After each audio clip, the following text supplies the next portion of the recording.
নমস্কাৰ দৰ্শকবৃন্দ। আজি আমাৰ আলোচনাৰ বিষয়বস্তু হ'ল mental health as a global issues বা গ্ল'বেল চেলেঞ্জেছ।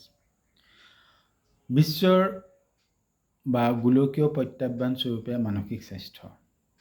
পুনৰ এবাৰ আপোনালোকক কওঁ যে মই যিখিনি বিষয়বস্তু ইয়াত উপস্থাপন কৰিছোঁ বা আলোচনা কৰিছোঁ, প্ৰাৰম্ভিক পৰ্যায়ত এই বেচিকেলি আমাৰ চাইক'লজি বা এডুকেশ্যনেল চাইক'লজি অধ্যয়ন কৰি থকা বা অন্যান্য বিষয়বস্তু অধ্যয়ন কৰি আছে, কিন্তু চাইক'লজি তেওঁলোকে অপশ্যনেল পেপাৰ হিচাপে আছে, সেইসকল ছাত্ৰ ছাত্ৰীক উদ্দেশ্য কৰি পেলাই এই বিষয়বস্তুখিনি উপস্থাপন কৰা হৈছে।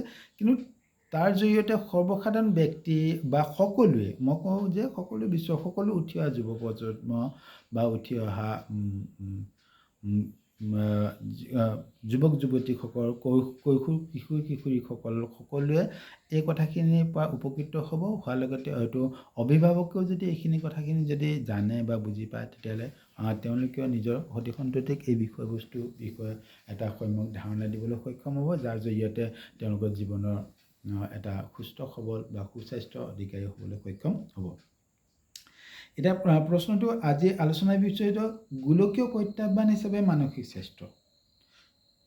এতিয়া যদি আপুনি যদি বিবেচনা কৰে বা সুস্থভাৱে আপুনি নিজে যদি চায়, তেতিয়াহ'লে দেখিব যে গোটেই বিশ্বখন আজি যিটো টেকন'লজিকেল এডভান্সমেণ্ট, আজিতো যদি কওঁ তাতোতকৈ বহুত বেছি এডভান্স হৈছে, যে কৃত্ৰিম বুদ্ধিমত্তাৰ কথা কৈছোঁ। বুদ্ধিমত্তা বা ইণ্টেলিজেঞ্চটো যদিও এটা চাইক'লজিৰ বিষয়বস্তু, কিন্তু বৰ্তমান এতিয়া সেই বুদ্ধিমত্তাকে এটা কৃত্ৰিমভাৱে সকলো ব্যক্তি, যিমান বিশ্বৰ সকলো ব্যক্তি বা যিসকল ব্যক্তিয়ে সৰ্বসাধাৰণ ছ'চিয়েল মিডিয়াৰ লগত জড়িত আছে, সেই ব্যক্তিসকলৰ ভাৱধাৰা, চিন্তা, তেওঁলোকৰ মনোভাৱ, তেওঁলোকৰ ৰুচি অভিৰুচি, তেওঁলোকৰ ইচ্ছা, তেওঁলোকৰ আকাংক্ষা, এই সকলোবিলাক এটা ছিষ্টেমৰ জৰিয়তে গোটেই ইনফৰ্মেশ্যনবিলাক কালেক্ট কৰি পেলাই এটা ছফ্টৱেৰ জেনেৰেট কৰা হৈছে, যিটো মানে ৰবটিক ছফ্টৱেৰ বুলি কয়।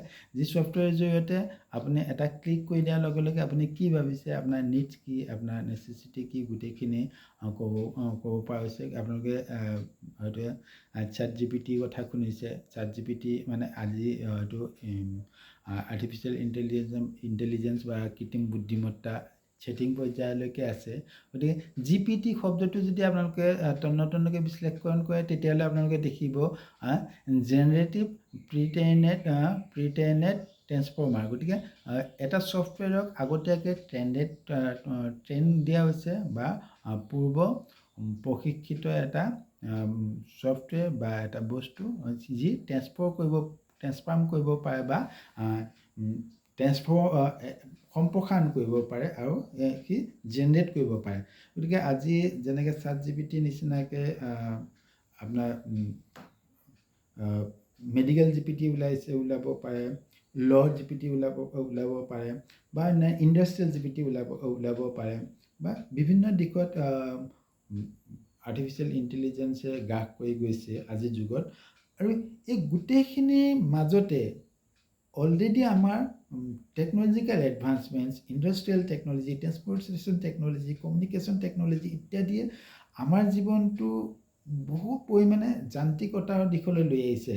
গতিকে যান্ত্ৰিকতাৰ দিশলৈ লৈ অহাৰ লগে লগে আমাৰ কি হৈছে, আমি মানুহবিলাক মানৱীয় দৃষ্টিভংগীৰ পৰা ক্ৰমে ক্ৰমে আঁতৰি আহিছোঁ আৰু আমাৰ যান্ত্ৰিক জীৱন প্ৰণালীৰ ফালে ধাৱিত হৈছোঁ। অৰ্থাৎ আজি ক'বলৈ গ'লে যান্ত্ৰিক জীৱন প্ৰণালীৰ প্ৰভাৱত মানে বিশ্ব মানৱতাৰ সন্মুখত এটা দেখা দিয়া আটাইতকৈ ডাঙৰ প্ৰত্যাহ্বান যদি বা চেলেঞ্জ বুলি যদি ধৰোঁ, তেতিয়াহ'লে আমি সৰ্বপ্ৰথমে মানসিক স্বাস্থ্যকে ধৰি ল'ব লাগিব।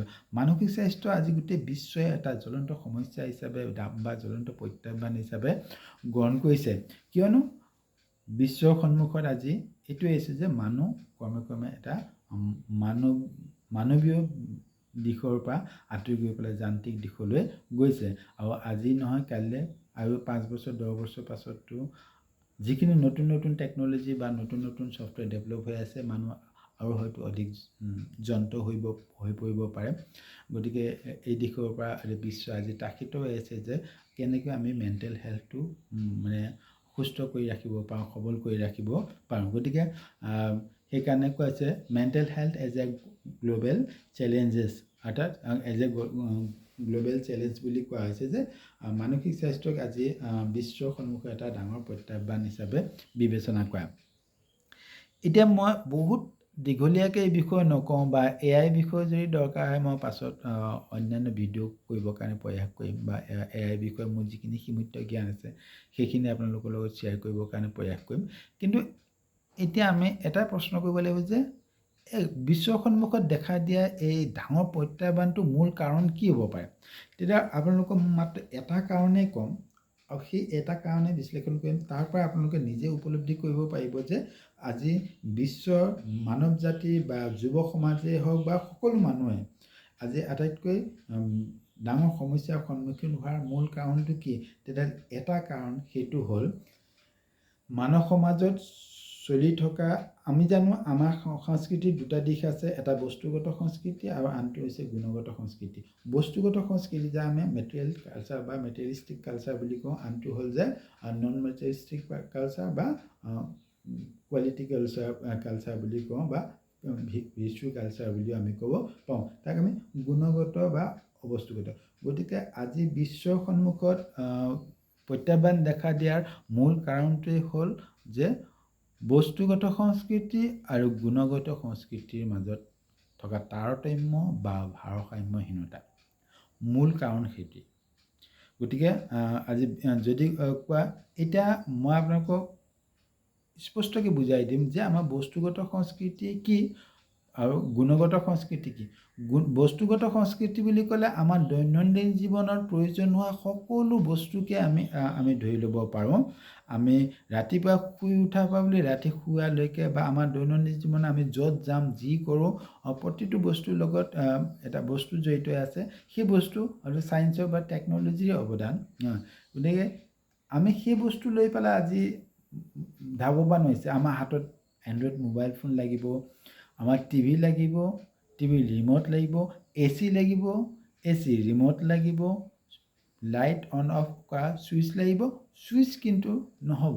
আমি এতিয়া বেডৰ পৰা বা বহা জেগাৰ পৰা উঠি গৈ পেলাই আমি ছুইচ বৰ্ডত ছুইচ অন অফ কৰিবৰ কাৰণে আমাৰ ইমান সময় নাই বা ইমান আমাৰ শৰীৰটো এক্টিভ নহয়। গতিকে আমাক লাগিব ৰিম'ট। কালক্ৰমত আপুনি চাই গৈ থাকক বা দেখা পোৱা গৈছে যে এনেকুৱা এদিন সময় আহিব যে আপোনাৰ ভাত খাবৰ কাৰণেও আপুনি এলেহুৱা হ'ব, যে ভাতো এটা ছিষ্টেমে খুৱাই দিব নেকি। মই ইয়াৰ পৰা যেন উঠি পেলাই ডাইনিং হললৈ নাযাওঁ, মোৰ ভাতখিনি যেন মই য'ত আছোঁ তাতে আহে। গতিকে মানুহ দিনক দিনে যন্ত্ৰৰ ওপৰত নিৰ্ভৰশীল ইমানে বা টেকন'লজি বেছ ইনষ্ট্ৰুমেণ্টৰ ওপৰত ইমানে নিৰ্ভৰশীল হৈ গৈছে যে মানুহৰ মানৱীয় প্ৰমূল্য, নৈতিকতা বা মানৱীয়তা এই গুণাৱলীখিনি সম্পূৰ্ণ পাহৰি গৈছে। আৰু দ্বিতীয় কথাটো হ'ল যে বস্তুগত সংস্কৃতি যিমান দ্ৰুত গতিত আগুৱাই গৈ আছে বা এটা উন্নতি উচ্চ শিখৰত উপনীত হৈছে, কিন্তু গুণগত সংস্কৃতি ক'ত আছে? য'ত আছিলে আজি 50-100 বছৰ আগতে তাতে আছে। উদাহৰণস্বৰূপে আমি আজি আমেৰিকান ৰেচিপি আমি ল'ব পাৰোঁ, ইউৰোপিয়ান ৰেচিপি ল'ব পাৰোঁ, সাউথ এছিয়ান ৰেচিপি ল'ব পাৰোঁ, চাইনিজ ডিছ খাই ভাল পাব পাৰোঁ। আমি গোটেই বিশ্ব ভাল ভাল ড্ৰেছ, বিশ্ব তেওঁলোকৰ জীৱনশৈলী, ষ্টেণ্ডাৰ্ড অফ লিভিং আমি মেইনটেইন কৰি চলিব পাৰোঁ।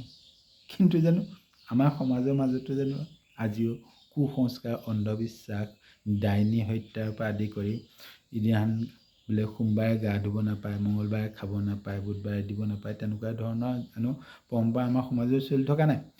সেইখিনি কিয়? সেইখিনি হ'ল আজি 100-200 বছৰ পুৰণা আমাৰ অন্ধবিশ্বাস বা কুসংস্কাৰ। হয়, প্ৰতিটো নাপায়টোক মই আপোনালোকে প্ৰত্যাখ্যান কৰিবলৈ নকওঁ, কিন্তু প্ৰতিটো পায় আৰু নাপায়ৰ মাজত যদি আপোনাৰ বিজ্ঞানসন্মত যুক্তি দাঙি ধৰে তেতিয়াহ'লে তাৰ উত্তৰটো আপোনালোকে তাতে পাব। গতিকে আমি বস্তুগত দিশত যদি আমি গ্ল'বেল ষ্টেণ্ডাৰ্ড অফ লিভিংটো আমি মেইনটেইন কৰিছোঁ বা কিন্তু আমাৰ থিংকিং লেভেলটো যদি আমি চিন্তা কৰোঁ বা আমাৰ বিচাৰ বিবেচনা কৰিব পৰা ক্ষমতা যদি আমি চাওঁ তেতিয়াহ'লে আমাৰ আওপুৰণি হৈ গৈ আছে। গতিকে এইটোৱে হ'ল মূল কাৰণ, যিটো অকল এইটো যে আমাৰ অসমত বা ভাৰততে হৈছে ন, গোটেই বিশ্ব মানৱ জাতিৰ মাজতে সেই একেটা সমস্যাই দেখা দিছে। গতিকে যদি সেই বস্তুগত সংস্কৃতি আৰু গুণগত সংস্কৃতিৰ মাজত এটা ভাষ্ট গেপ যিটো কালচাৰ লেগ বুলি কয়, যিটো সাংস্কৃতিক পাশ্চাত বুলি কয়। যদি সাংস্কৃতিক পাশ্চাত যদি আমি ৰোধ কৰিব নোৱাৰোঁ বা মিনিমাইজ কৰিব নোৱাৰোঁ বা নিউট্ৰেল কৰিব নোৱাৰোঁ, তেতিয়াহ'লে কিন্তু আমি কেৱল মাত্ৰ মানসিকভাৱে সুস্থ সবল হৈ থাকিব নোৱাৰিম বা মানসিক স্বাস্থ্যতে যি ক্ষতি কৰিব নহয়, অন্যান্য আমাৰ জীৱনটোকে একেবাৰে পংগু কৰি তুলিব পাৰে। গতিকে মূল বিষয়বস্তু যদি চাওঁ, তেতিয়াহ'লে বস্তুগত সংস্কৃতি যদি আপুনি এটা শব্দত যদি কয়, আপুনি জীয়াই থাকিবৰ কাৰণে যিখিনি যান্ত্ৰিক সামগ্ৰীৰ প্ৰয়োজন হয়, সেইখিনি বস্তুগত সাংস্কৃতিক দিশ, আপোনাৰ ড্ৰেছৰ পৰা আপোনাৰ হেয়াৰ ষ্টাইলৰ কাৰণে ইউজ কৰা জেললৈকে আপুনি ক'ব পাৰে। দ্বিতীয়তে গুণগত সংস্কৃতি বুলি ক'লে মানৱীয় প্ৰমূল্য, যেনে আগৰ ভিডিঅ'বিলাকতে আমি কৈছোঁ যে যিখিনি আমাৰ দয়া, মমতা, সহায়, সহমৰ্মিতা, সহানুভূতিশীলতা, মানুহ হিচাপে মানুহৰ মাজৰ সম্পৰ্ক, মানুহৰ লগত কথা বতৰা, মানৱীয় আচৰণ, মানুহৰ প্ৰতি মানুহৰ কৰা এটা সুস্থ মনোভাৱ, এই গোটেইখিনি আৰু প্ৰতিটো বিষয়বস্তু নীতি-নৈতিক আমাৰ জীৱনত আমি পালন কৰি অহা পন্থা পৰম্পৰা, ৰীতি নীতি, এইখিনি বিজ্ঞানসন্মত বিশ্লেষণ কৰা, তাৰ এটা প্ৰয়োজনীয়তা বা অপ্ৰয়োজনীয়তা বিশ্লেষণ কৰা, প্ৰয়োজনীয়খিনি গ্ৰহণ কৰা, অপ্ৰয়োজনীয়খিনি প্ৰত্যাখ্যান কৰা, এই দুটা বস্তু যদি আমি এটা বেলেঞ্চ কৰিব পাৰোঁ বা ভাৰসাম্য ৰক্ষা কৰিব পাৰোঁ, তেতিয়াহ'লে আমি ভাবিম যে আমাৰ যিখিনি যুৱ মানসিকতাত বা গোটেই বিশ্বৰ মাজত সন্মুখীন হোৱা ডাঙৰ এটা প্ৰত্যাহ্বান মানসিক স্বাস্থ্য, সেই মানসিক স্বাস্থ্য সম্পৰ্কীয় সমস্যা আমি যথেষ্ট পৰিমাণে অভাৰকাম বা আৰোগ্য লাভ কৰিব পাৰিম। গতিকে মই সামৰণিত এইটোৱে ক'ম যে এই বিশ্বৰ সন্মুখত প্ৰত্যাহ্বান স্বৰূপে দেখা দিয়া মানসিক স্বাস্থ্য যিটো সমস্যা এটা, কেৱল মাত্ৰ এটা, সেইটো হ'ল বস্তুগত সংস্কৃতি আৰু গুণগত সংস্কৃতিৰ মাজত থকা তাৰতম্য বা ভাৰসাম্যহীনতাই, imbalance between the materialistic culture and non materialistic culture, যাক আমি কালচাৰেল গেপছ বা সাংস্কৃতিক পাশ্চাত বুলি কওঁ, সেইটো হ'ল মূল কাৰণ। আৰু ইয়াৰ সমাধান কাৰণো একেবাৰে চিম্পুল, সেইটো আপোনাৰ যান্ত্ৰিক কাৰ্যকলাপবিলাক আমি অলপ হ'লেও, কাৰণ যান্ত্ৰিক কাৰ্যকলাপৰ পৰা আমি একেবাৰে বিৰত হৈ থাকিব নোৱাৰোঁ, কাৰণ আমি শুই উঠিয়ে আমি চেণ্ডেলযোৰ পিন্ধিলোঁ, বাথৰুমত যোৱাৰ লগে লগে টুথব্ৰাছ ল'লোঁ, প্ৰতিটো বস্তু টেকন'লজিকেল বা চাইণ্টিফিক বস্তু, গতিকে সেইখিনিৰ পৰা আমি আঁতৰি থাকিব নোৱাৰোঁ। কিন্তু সেইখিনিও আমি লিমিটটো অকণমান বা তাৰ প্ৰতি আমি এডিক্টেড হ'ব নালাগে, ইমানকৈ আকৰ্ষিত হ'ব নালাগে যে কেৱল সেইখিনিয়ে আমাৰ জীৱনৰ সৰ্বসৰ্বা বুলি ভাবিব নালাগে। গতিকে যান্ত্ৰিক কাৰ্যকলাপ যদি আমি অলপ হ'লেও হ্ৰাস কৰিব পাৰোঁ, যান্ত্ৰিক কাৰ্যকলাপৰ পৰা মুক্ত হ'বতো আমি নোৱাৰোঁ, সেইটো স্বাভাৱিক কথা। যেনে এতিয়া AI কথা যিটো কোৱা হৈছে যে AIৰ পৰা আমি মুক্ত হ'ব নোৱাৰোঁ, হয় আপুনি AIক আঁকোৱালি লওক, নহ'লে AI আপোনাক গ্ৰাস কৰিব। অৰ্থাৎ হয় আপুনি আৰ্টিফিচিয়েল ইণ্টেলিজেঞ্চ আঁকোৱালি লওক, নহ'লে আৰ্টিফিচিয়েল ইণ্টেলিজেঞ্চে আপোনাক গ্ৰাস কৰি ল'ব। মই এটা উদাহৰণ দিছোঁ, হয়তো অনাগত 5 বছৰত যদি আপুনি এটা বিস্কুটৰ পেকেট খাই পেলাই খালী পেকেট যদি ডাষ্টবিনত পেলাই দিছে, দেখিব হয়তো কেইঘণ্টামান পিছতে আপোনাৰ ঘৰৰ সন্মুখত ডেলিভাৰী বয়ে ৰিং বজাব আৰু ক'ব যে আপোনাৰ বিস্কুট শেষ হৈ গৈছে, গতিকে আপুনি বিস্কুট পেকেট লওক। অৰ্থাৎ মাল্টিনেশ্যনেল কোম্পানীবিলাকে এতিয়া ইমানে চতুৰভাৱে কামবিলাক কৰি আছে যে আপুনি মই একো গম নোপোৱাকৈ আমাৰ ঘৰৰ সমস্ত তথ্যবিলাক তেওঁলোকে লৈ গৈছে। গতিকে আপুনি কাইলৈ বজাৰৰ পৰা যি ডাষ্টবিন কিনি লৈ আহি পেলাই আপোনাৰ ঘৰত থৈছে বা জাবৰ পেলোৱা কৰিছে, সেই ডাষ্টবিনত যেন স্কেনাৰ নাথাকিব, ইনভিজিবল স্কেনাৰ নাথাকিব, আপুনি একো ক'ব নোৱাৰে। যেতিয়া আপুনি গম পাব যে ডাষ্টবিনত যদি স্কেনাৰ লগাই থৈছে, আপুনি খালী হোৱা বিস্কুট পেকেট তাত পেলোৱাৰ লগে লগে স্কেনাৰে স্কেন কৰি পেলাই নিৰ্দিষ্ট কোম্পানীক জনাই দিব যে এই ঘৰত আমুক বিস্কুটৰ পেকেট খালী হ'ল, গতিকে ডাষ্টবিনত পেকেট পেলাই দিলে। গতিকে আপোনাৰ ঘৰত হয়তো বিস্কুট লৈ পেলাই হাজিৰ হ'ব। আপুনি কোনো অৰ্ডাৰ কৰিব নালাগে, পে'মেণ্ট ছিষ্টেমো আপুনি ভয় কৰিব নালাগে, পে'মেণ্ট আপুনি লাহে দিব পাৰে, ক্ৰেডিট ছিষ্টেমত দিব, কাৰণ আপোনাৰ গোটেই 900 পৰা শেষলৈকে তেওঁলোক অৱগত। গতিকে আপুনি এই পৃথিৱীৰ পৰা ক'তো পলাই সাৰিব নোৱাৰে। গতিকে পে'মেণ্টৰ কথাটো ছেকেণ্ডেৰী হৈ ৰ'ব, কিন্তু আপোনাক বস্তু দি থৈ যাব। গতিকে আপোনাৰ ইচ্ছাকৃত হওক বা অনিচ্ছাকৃতভাৱে হওক, আপুনি আৰ্টিফিচিয়েল ইণ্টেলিজেঞ্চক আঁকোৱালি ল'ব লাগিব নহ'লে আৰ্টিফিচিয়েল ইণ্টেলিজেন্সে কেৱল মাত্ৰ আপোনাৰ আঁকোৱালি লোৱাই নহয় আৰ্টিফিচিয়েল ইণ্টেলিজেন্সে আপোনাক গ্ৰাস কৰি পেলাব গতিকে সেই বিষয়টো এই বিষয়বস্তুৰ ওপৰত আমি পাছত চৰ্চা কৰিম এতিয়া আহিল যে বিশ্ব যদি আমি গোলকীয় দৃষ্টিভংগীৰ পৰা যদি মানসিক স্বাস্থ্য বজাই ৰাখিবলগীয়া হয় তেতিয়াহ'লে আমি কি কৰিব লাগিব যে যান্ত্ৰিক জীৱনৰ পৰা আমি সম্পূৰ্ণ মুক্ত হ'ব নোৱাৰোঁ কিন্তু যান্ত্ৰিক জীৱন যিমান পাৰোঁ সিমান আমি তাক কমাব লাগিব বা যিখিনি এসেনচিয়েল নহয় তাক আমি এভয়েড কৰি চলিব লাগে আৰু সমান্তৰালভাৱে আমাৰ মানৱীয় গুণাৱলীসমূহ বা মানৱীয় কাৰ্যকলাপসমূহ যদি আমি বৃদ্ধি কৰোঁ বা আমাৰ নৈতিক মূল্যবোধ মানৱীয় মূল্যবোধ সেইখিনি যেতিয়া আমাৰ মনত যদি জাগ্ৰত কৰি ল'ব পাৰোঁ তেতিয়াহ'লে মই ভাবোঁ এই সমস্যাটো বহুত পৰিমাণে কমি যাব নাইকিয়া হৈ যোৱাটো পচিবল নহয় থাকিব কিন্তু মানসিক স্বাস্থ্য সম্পৰ্কীয় সমস্যা বহু পৰিমাণে কমি যাব গতিকে as a global challenge mental health as a global challenge সিমানতে সামৰিছোঁ ধন্যবাদ মোৰ ভিডিঅ'টো ইমান দেৰি আপোনালোকক চোৱাৰ কাৰণে সকলোকে ধন্যবাদ জনাইছোঁ যদি চেনেলটো ভাল লাগে বুলি ভাবিছে কিবা আপোনাৰ যদি উপকাৰ হৈছে আপুনি এই চেনেলটো ছাবস্ক্ৰাইব কৰি ল'ব পাৰে পুনৰ এবাৰ সকলোকে ধন্যবাদ জনালোঁ